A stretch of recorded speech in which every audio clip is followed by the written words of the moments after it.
So how many people? Welcome back. This is All That Jam, where music has no limits. Today we are joined by Boston-based Leon Trout, who have a little heavier sound, funk, hard rock, psychedelic rock, and as you say on your website, a drop of reggae tossed in there. How we doing, guys? Good. How about yourself? Good. Fantastic. I'm getting to talk to you guys. I love what I'm hearing. Why don't we just start off with the origin story, how you guys first got together, and then we'll dive into some of the studio stuff, your studio album. Yeah, I'll take this one. So I'm Roger. I'm the drummer for the band here, and I'm actually the only technically original member of the band still. Yeah, I put it quotations because it's been so long, but started back at Keene State College, just playing house parties on the weekends.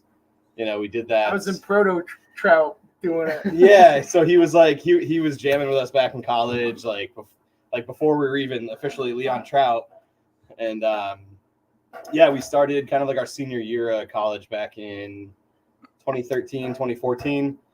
Like almost, every other weekend, if not every weekend, we were just going around to different houses, playing house parties, and then we all graduated, and we were like, hey, let's try to do this, let's try to keep playing music. So we all ended up moving to Boston to pursue the goal, playing, crappy bars on a Wednesday night. And what year was that? We moved to Boston 2015. Okay. And did you guys live together? We've talked to a lot of bands who lived together and that helped them pursue their goals. We did live together. All of us originally lived together, and then we kind of moved apart, and then ended up moving back together and back apart again. It's been a while now. It's almost 10 years now. So, Wait, now, did you find when you lived together that was helpful to you? I mean, obviously, anytime someone wants to write a song or practice or jam, someone else is hopefully there. Yeah, that was the plus. It was like we had the jam room at our house, and it was just practice, almost every single day first starting out. And, and like you said, it just helps with the creativity. It's just like, oh, hey, I got this idea. Let's go play right now. It's like, all right, cool. Right. Now you have one album out. What was the name of that one? One studio. It's about time. It's about time. And you guys have a video for that.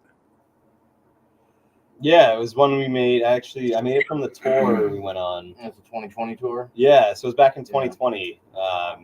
We went on a tour right before COVID hit, right as impending doom was happening. Yeah. Right. And, I was just recording the whole time, and I made a little music video from that. Just different random things, and one of the shows there were some good show clips, stuff like that. Very nice. So how did COVID affect you guys? We've talked to some people. We talked to Mark Brownstein, and he said he practiced more than he ever did during COVID in his whole life. What did it do or not do for you guys? Whew. It definitely put shows to a complete halt. We practiced. We also kind of took some time to explore some other avenues that we may not have had that time, to explore. I had actually just moved out to the Boston area a few months prior to that. And then, so that was Boston, COVID, 20 minutes from band practice. And so it definitely did help. I went on a long road trip. I know that's one of my adventures. Yeah, I definitely remember playing a lot more guitar just in my room during the pandemic. I personally went from having to go into an office to just a fully remote position. So that gave me the chance to play my guitar a lot more and kind of work on riffs and song ideas and stuff. So that definitely helped us out. Right. Have you been in the studio since then? We are actually in the studio right now. Yep. Oh, very nice. So can we talk a little bit about what's going on with that? Magic.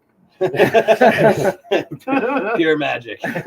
Yeah, this coming weekend we actually have 2 sessions coming up. One single is looking pretty complete at this point. Yeah. And we're trying to get a full studio album at least by the fall, I think is what the goal is. Believe Right, so. guys? Yep. Yeah. Seems agreeable. There you go. So what is the process? Somebody comes in with an idea, somebody comes in with a complete song. Do you road test them first before you hit the studio? Most of these are songs we have written in the past few years, not had the chance to record yet, and a handful of new ones most definitely have been road tested before hitting the album and tweaked multiple times since we thought they were done. I think we started recording a couple years ago, and we got drum tracks done, and then didn't end up happening, and now all those songs are a little bit different, and I think it's kind of a good thing we did wait this long, so that way we have a full plethora of different kinds of music to put out. There you go. Now, are any of the songs that are going to be on this album on the 2 live albums that you have out? We got Big Chungus, Yeah, Big Chungus is on there. Paradigm. Big Chungus Paradigm. Is that it? As far as conflicting. Daytime Fog Machine. Yeah, but that's not on the live. Oh, that is on the live. Yeah, it is on the live. Okay, so Yep, three. I think 3 of them. 3 of them are on the newest live album we have out. We got to remember what's on the album. We just put stuff out. Okay, so do you guys feel there's a progression from the first album to this one? Yes, Absolutely. Yeah, immensely. It's like the first album we put it out because we needed content out there, to show a newly, because it was right after Jimmy joined the band, like literally 4 or 5 months after. And now that's 5 years ago. And now all of a We've sudden grown a that's lot. 5 years ago. Yeah. So we really needed content to put out. So it was, a little rushed. It wasn't like our dream debut album, but it's definitely holds the test of time. It has some of our really classic songs on it. But the progression to our new one, it really encapsulates who we are now and what our sound evolved into. Very nice. Yeah, I always liken the LP, the studio version of a song, to an artifact. It's where it existed at that moment. And like you said, I guess some of the live ones have changed, and now they're going to be put on the studio. And I would assume that the ones from your first album have grown and changed since they were laid down on the studio. Yeah, we were joking about let's just re-record all those songs. Put out a different. It's about Maybe one day. So you're using the older songs and you're continuing to write the new songs. Do you feel like stuff sometimes falls through the cracks, maybe? There's definitely a couple songs that we've let go along the way. There's one that we occasionally every few months be like, what about that one? Do we want to bring that one back? No, we can always do new stuff. So there's definitely some stuff that we have let fall through the cracks and are covering it up, and we're like, no, Done with it. we're done with you. I always laugh when people want some band to do a song that they did their first year or two, and it's cool and it's probably goofy, but I'm always thinking the band's we are so just not there at this moment. Yeah, exactly. It's just play a song from 8 years ago. It's we're totally almost all new members. Different style. Slightly, definitely has evolved into a different style than it was 4 years ago and 6 years ago. Yeah. Yeah, we got heavier. We keep getting heavier. And Turned up the game. Just a little. There you go. I met Paige once in '97 before the State College show, and I was drunk. He was in a bar, and I was like, dude, why aren't you guys playing Rift anymore? And he was like, we aren't there. So now Rift showed up 3 months later. They started playing it again, but and they didn't give you a shout out on stage. Come on. You're right. No, we're in the bar. They call closing time. We leave. We're standing out front, and then Paige walks out with his handler, the guy who was with him, and we start talking him up again. And the handler's like, "Why don't we get a picture?" trying to get rid of us. And I'm like, that's a great idea. And we had a disposable camera. So I hand the camera to Paige, and he takes a picture of me and my two buddies. Oh, shit. Oh, there's a moment. Yeah. Where he took that. It's the worst. All right, we started touching on this. Let's do set list. Who writes the set list, or is it a collaborative thing? A lot of the time it's Aaron. Yeah, usually me. Right. I definitely like to get at least a foundation going, and then I run it by the rest of the guys and see, like, okay, tear this apart if you want, and then we'll make changes if it's not really being totally agreed upon. Does the I totally spaced. All right, next question. Your choices for songs. Do you feel like there are certain songs that you have to play? Like your hits, you said songs from 8 years ago, but do you feel like when you go out, like at a festival, let's say a festival versus a club, that there are certain songs that you got to play because they're the ones you feel like best represent you? Definitely, yeah. There's definitely a few songs that we usually have in like every set list. Mainly the newer ones, so that we're kind of showing what we are currently doing, our current style, and showing our current capabilities. But and also we like to include songs that we know that some of the fans that are going to be there are expecting.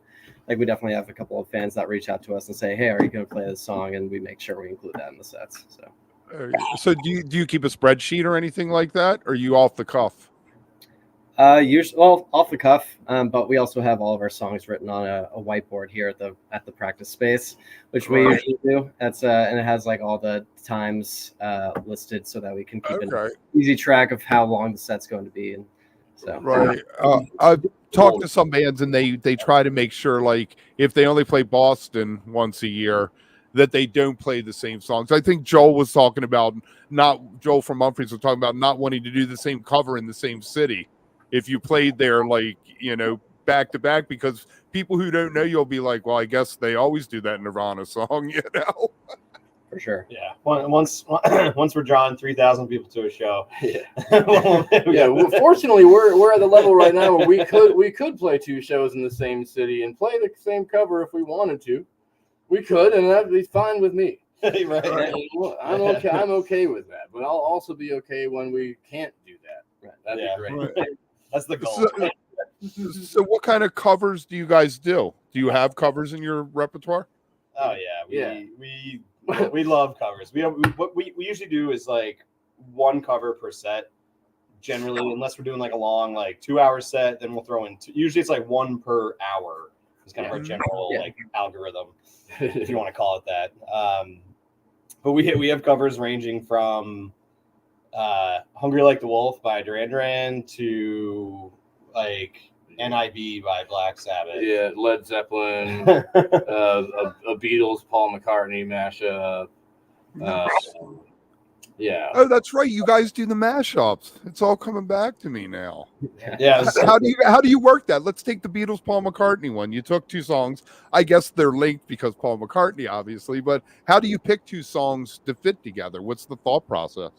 They don't have to be related. They don't have to be related. But sometimes they are. Sometimes what we'll do is, it will see if the keys they are in match up in some way, either if it's the same key or if it's a good transition from like whatever route you're in to the next route that you're in, if it makes sense.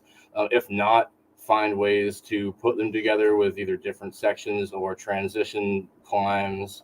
But really, it's a matter of like, these songs would be so fun to play. Which songs would go together the best? Usually cycle through a few choices and then like, this matches up, like technically, and that matches up there. So how do we make that happen? Or it's like these songs rule. Let's stick them together. Yeah, somehow. it's like you make it work. We try to pick a cover from an artist. It's like, let's cover Zeppelin. It's like, but we love all these songs, so let's just make a 15-minute song and play 3 covers instead of 1. Yep. And find ways to make transitions from one to the next that feel good. Yeah, and you really want to make it so it's like a seamless. It's people don't even realize, they don't even realize the next song is like starting. Right, you're playing both at the same time. Exactly. That's those moments when you don't even realize the band's playing another song. So, all right, let's get into a little bit about this, how the sound has evolved. You said that this band that you were 8 years ago does not sound like the band you are now. How did you move towards this heavier thing? That's a great question. I think part of it is new members being added into the band. Yeah. And just over the years, we've grown as musicians. I mean, I know that Jimmy and I and Nick, we're definitely more like kind of metal based. And like that, I mean, in high school and middle school, I listened to like Disturbed, Avenged Sevenfold, Slipknot, like all those bands. I was like obsessed. And that has definitely influenced like the kind of guitar playing that I've wanted to play. And that has absolutely seeped into the new music that we do with Leon Trout. So, I joined up back in 2019.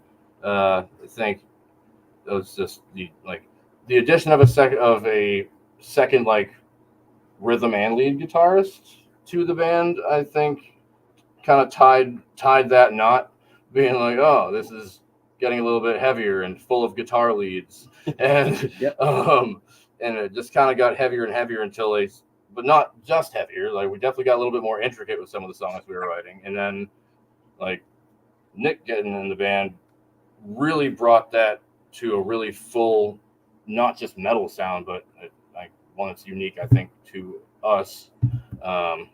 Yeah, we want to coin a new term, dance metal. Yeah. So it's like you'll be like, like head banging, but also it'll be like a dancey beat that you're like jumping up and down to at the same time. Yeah. Like Iron Maiden and the Allman Brothers if they have a child. I'll take that, dude. Yeah. We've been called the Megadeth of the jam band scene, so yeah, take that. Oh, so when you're up there on stage and you're letting stuff go a little bit, how do you approach improvisation and having? Well, how about this? I'm gonna totally go left turn on what I'm thinking here. Yeah, the setup of your band, the original band, did it have keys or anything, or has it always been two guitars, bass, and drums? So it started out as a 3-piece, just drums, guitar, and bass. Okay. And how it evolved so much was like our original guitarist, he was like strictly jam, lighter music based. So we just never had that heavier influence, really. Right.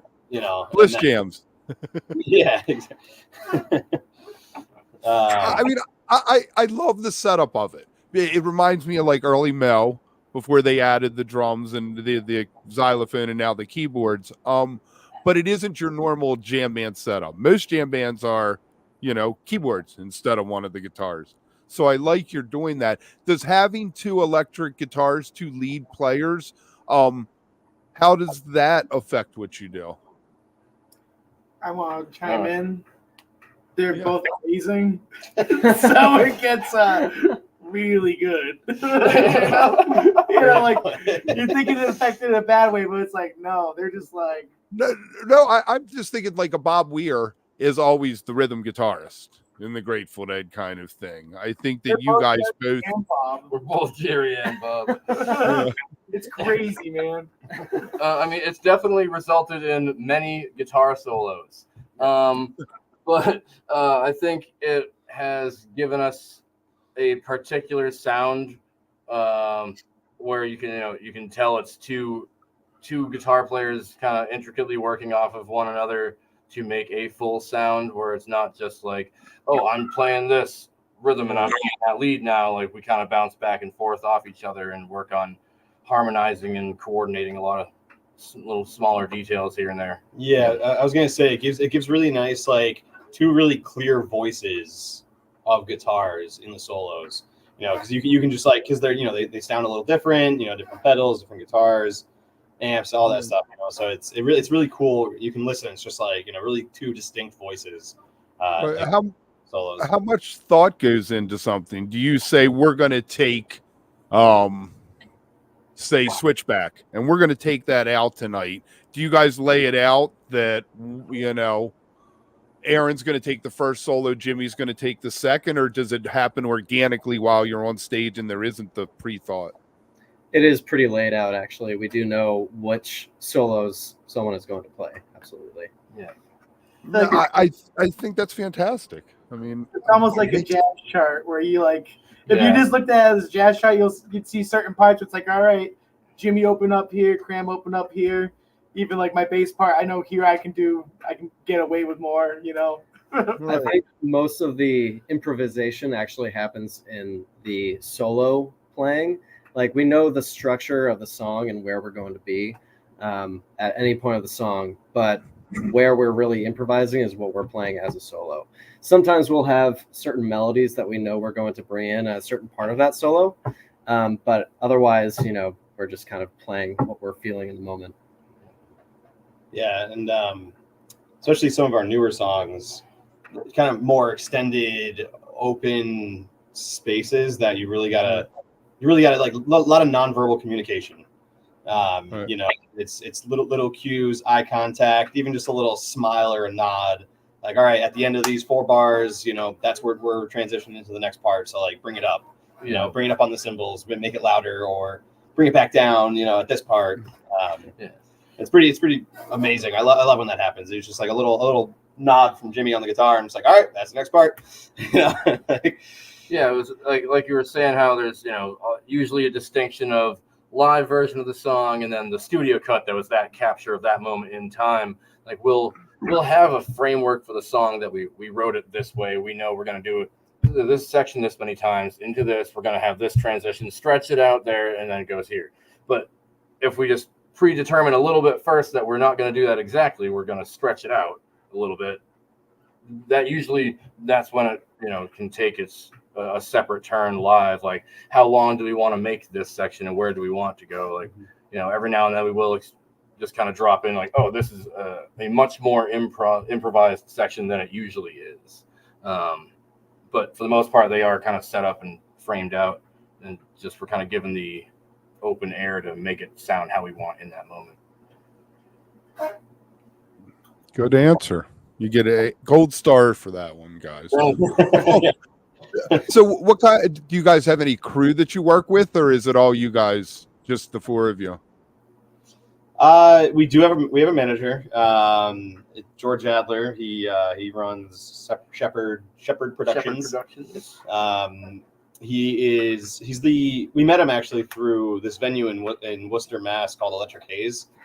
He's the main talent buyer there, and we were playing there for years and years. And then he approached us one day and he was just like, hey, like, I would love to manage you guys. You know, I really see progression, and, you know, I see you guys going somewhere, and I'd love to help you along the way.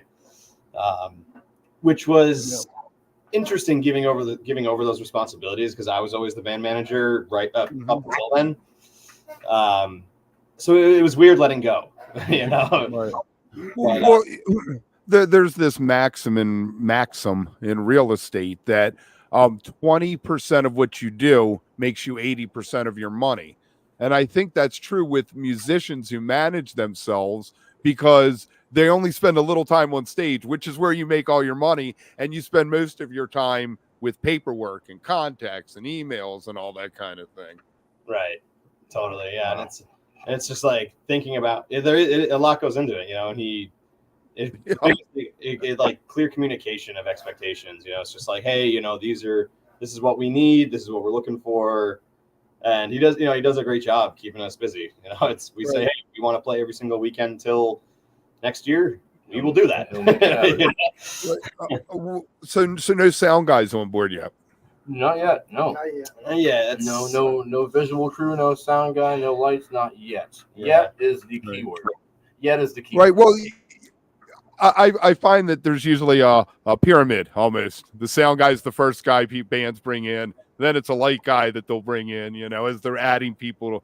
The dragon chasing its tail. You get bigger, you have to hire crew. You get even bigger, you have to hire more crew, and you can never get ahead. Yeah, that was Bill's Cram thing. Definitely a goal in the near future. Probably I mean, it's hard to say, but we want to bring our own sound guy. Trust me. Yeah. Do you guys record every night?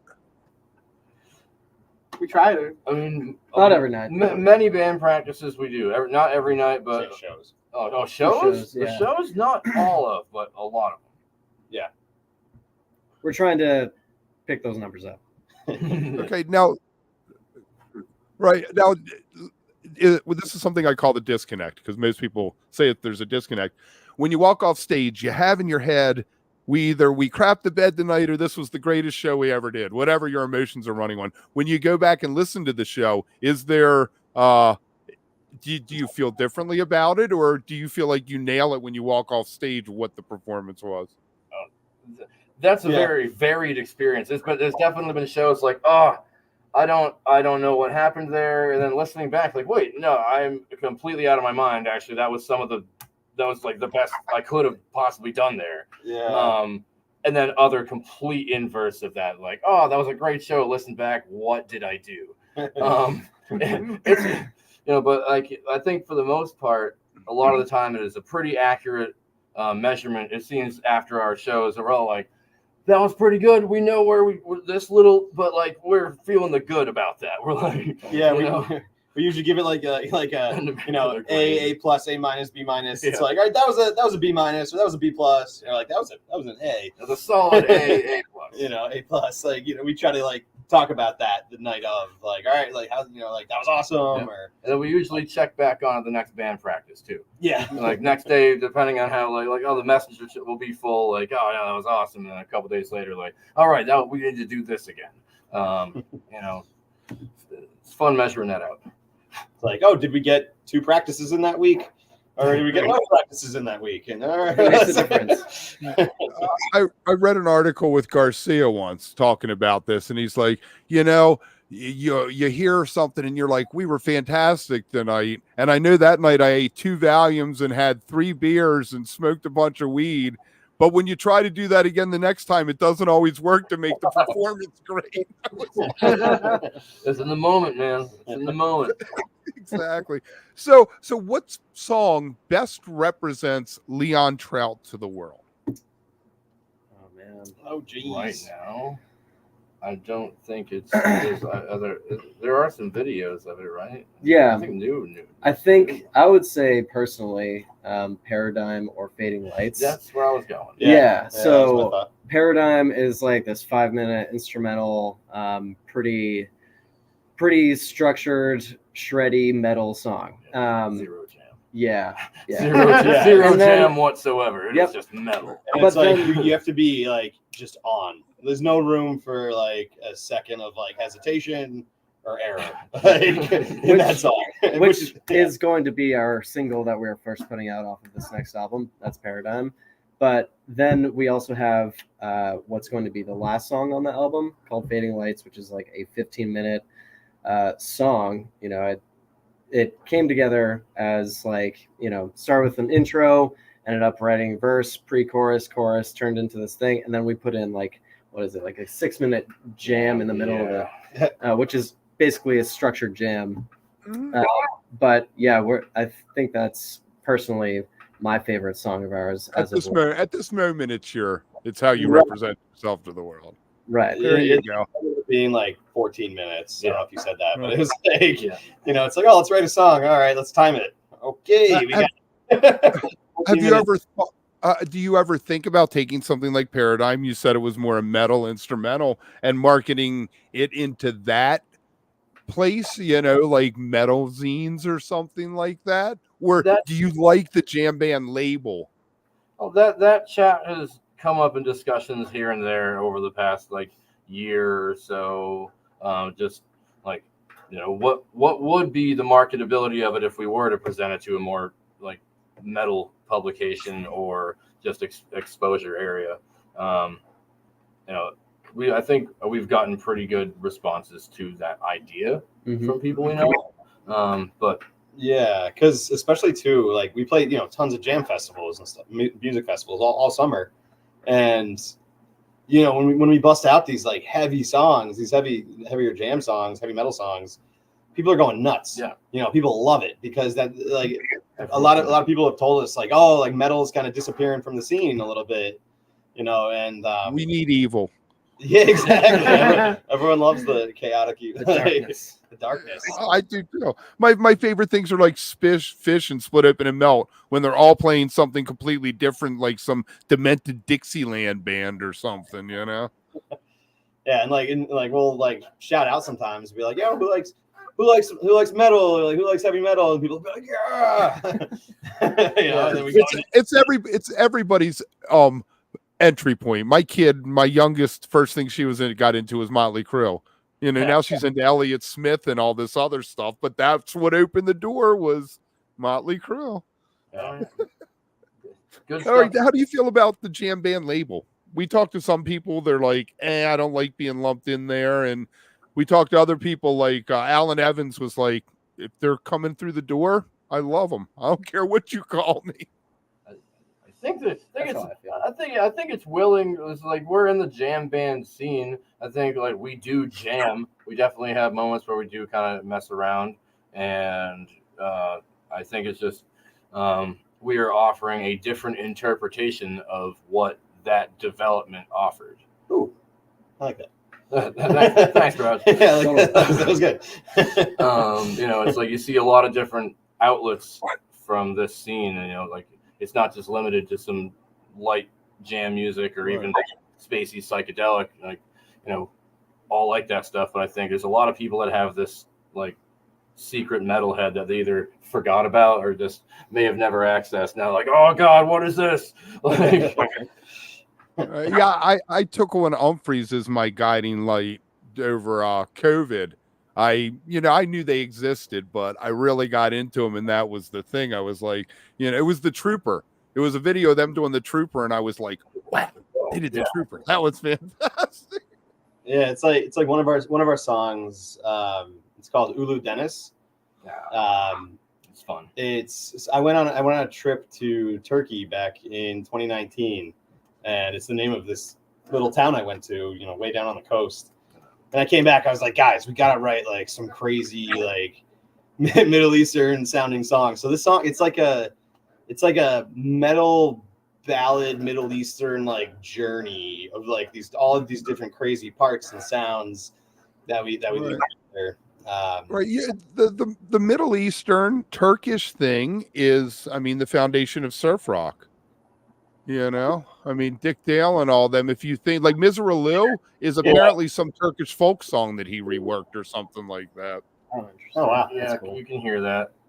Yeah, for sure. I can hear. There you go. All right, what is Troutstock? Because that is how I saw an ad on Facebook for Troutstock. I saw some bands that I love listed there, and I was like, why don't I talk to the people putting it on? So Troutstock, our beautiful little baby.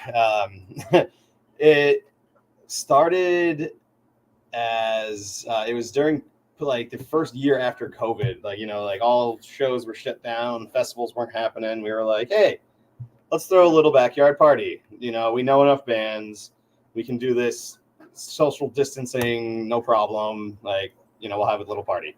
And then we sold like our 100 tickets within like 2 weeks. We were like, oh, okay. That was better than we thought. So we couldn't do the location. Yeah, the location that we had it at, we announced that we were like, oh, we sold out. And then the venue canceled on us. Yeah. So we couldn't do it there. There was too many people. Yeah. So they were like, that's too many people. You guys can't have it here, and good luck. So we moved to New York, like a half hour south of Albany. This little farm in the woods, pretty cool place. So we had it there for 2 years. And then last year we brought it to Massachusetts in Rutland. That's actually where we are now. We practice at Nick's house in Rutland, Mass. It's less of a drive. Yeah. Oh, yeah. Oh, my God. Yeah. And, it really like grow. It almost doubles in size. So far, it's almost doubled in size every single year. Our first year we had around 130 people. Second year we had around like 300-ish, 250 to 300. last year, including like single day tickets, because we had a lot of single days. We were between like 500 and 700 people. So that's what we're hoping for. This next year is again that nice little increase, and we completely self-run the entire thing from top to bottom. How do you do single days? Single day tickets. So to keep people out of camping or whatever. It's just wristbands. Yeah, so it's all different color wristbands. So there's like your staff and band, and then there's your full weekends. Then you have like, let's just say blue for Friday, green for Saturday, and then that next day, if you see anyone with a green one, like, hey, you gotta go. Right, or you pay or get out. Pay or get out. Yeah, you pay another $50, or hey, you gotta leave. Like hit the road. So who are some of the names on the bill this year? Yeah, this year we're all very excited. We got we we have Octave Cat. So that's a super group. It's got Eli Winderman from Dopapod. We got Jesse Miller from Lotus. That's going to be incredible. Yeah, we've spoken to Jesse. We spoke to Jesse about that, and yeah, I really like what they're doing. I'm excited that they're getting some play out there. Yeah. Then we have a very like Northeast favorite, Consider the Source. Mm-hmm. They're a staple in the Northeast jam scene. You can't go wrong with those guys. That's like face melting. What's Middle Eastern sci-fi fusion? Yeah, perfect. Yeah, and we've been sharing some shows with them lately as well.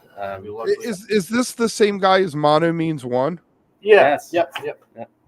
Yeah, the bass player from Mono Means One, John Ferrara. And they're awesome. Yeah. And will also be on the lineup. They will also be there, yeah. Mono Means One will be there. We also got Yam Yam. They're a band from a little bit farther down south. Pennsylvania, Pennsylvania. They're awesome. Like, I think they're 5-piece, like super tight funk band. Sax. They got the sax. I love the sax. Yeah. So good. They're incredible. Let's see who else. We got Haley Jane. Oh, yeah. Haley Jane Band, another East staple in the festival scene. You're testing me. What else we got? That's good. It's eclectic because people can go down and find a link down in the show notes later, and they can go over and check out the website where it is. Maybe buy a ticket. What are the dates of it? Yeah, it's July 25th through 28th. So it starts. It's last weekend of July. It starts on Thursday. And something really cool we decided to do this year was a lot of festivals charge like, come Thursday for early access fee, but you got to pay 40 to whatever, $100 depending on the festival. We're actually hosting just a kickoff party. It's free to come on that Thursday for whoever wants to. That has a ticket. Obviously, you don't have to pay extra. And Bella's Bar Talk, those guys are going to be headlining on Thursday. To just kick off the weekend and really get things moving. Right now, I'm guessing you guys are going to be wanting to sit in with some other bands. Anybody you have your eye on jumping on stage with? Easier for these guys. I can't really sit in too much on drums, but jeez. Well, I mean, that's gonna be a surprise. Yeah. You're gonna have to come to find out. Gotta get a ticket. That's the right answer. So where else can people see you between now and then? Oh God. So this coming Saturday, not this coming Saturday, but next Saturday, we're playing Worcester, Massachusetts, the Roll Up at the Palladium. Headlining act that night is Bone Thugs and Harmony. I'm not sure if Nice. Right. I don't know how you got on that one. Yeah, man. So, I didn't know that was on the checklist for my life, but being on a lineup of Bone Thugs and Harmony, checking that off. We're also doing the New York City edition of that show the following Friday, the 19th. What are we after that? Then we're going to Park City Music Hall for Spark City. Oh, Park City. I hear that place is bumping. Yeah, they're awesome, and they treat their artists amazingly. It's such a great spot. But yeah, it's going to be the 420 show. Let's see what else is after that. We got festival season kicks up really in May a lot. We Yeah. got Froggy Days Festival out in New York. That's the 19th of May, I think, or 18th. And then we're driving like 9 hours up to Harmony, Maine for Germination Festival. Yeah. That's a really badass one. Melvin Seals and JGB are headlining that. Mhm. And we're the slot before them, which is going to be sick. We're opening up for them. Nice. And then we got the infamous Strange Creek Festival. Okay. That one's that's in May as well, Memorial Day weekend. Playing an Epic Spins event at the Parlor in Providence, Rhode Island. Oh no, platforms in Providence, Rhode Island on Flow Spin was Flow, it? yeah, Flow State. Flow State. Yeah. Yeah. So a lot of, I think we're the only band on the bill. The rest is all DJs. So they have craft and skill workshops throughout. I'm going to be doing a guitar class there as well. So that's going to be a fun one. So definitely people want to check that one out. And then So I feel like every time I see musicians, like High Sierra used to have the musicians workshops, and like Ed Volker from the Radiators, the keyboard player, played once, and he ended up doing a show. He played like 8 songs and talked a little bit in between, but he taught no one nothing. It was... yeah, a really big festival that we landed this year though that we're freaking out about still is Northlands. Yeah. You know, that one's it's got some of the biggest names in the jam scene right now. Yeah. You know, And so it's right around the corner in Swansea, New Hampshire. yeah, it's like an hour away from us. So it's right outside just right outside of Keene. That's where we started. You know, so it's pretty crazy. 10 years later, going back and playing that type of festival to bring this full circle, you know. Nice. So where can we find you online? Well, website, right? Yeah, we just LeonTroutmusic.com. Yeah, LeonTroutmusic.com. We just revamped our whole website. We got our first online store where all our merch is, stuff like that, all our tour dates, all that fun stuff. And you do Facebook, IG, I guess. Oh yeah. Yep. Yeah, we keep everything the same. So it's Leon Trout Music for everything. So you search that. Am I gonna find you on Twitter so I can tag you? Because I just hang out on Twitter all by myself most of the time. No, I don't think we have a Twitter. No, we don't really use Twitter. We made one like 8 years ago, but I don't think it's been touched since we made I it. think we have a moderately inactive TikTok account. Very inactive. I am way too old to be on TikTok. I would embarrass myself and anybody who watched it probably. So Yeah. So you probably get Yeah, you rack up them views you anyway. get views on it. You'd be funny. ultimately, yeah, I guess it is. All right. I'm gonna wrap this up. You guys have anything else you want to throw out there? Just keep an eye out for our album that's going to be coming out in the fall, hopefully. Yeah, that's the goal. And we're going to be putting out a huge album release tour, you know, all over New England, East Coast, hopefully Midwest. You know, we're really going to be stretching out on this one. So keep an eye out for that. All right, cool. I'm going to run an outro that's 30 seconds. You guys hang out, and I'd like to talk to you for a minute when we're done. And thank you to everybody watching.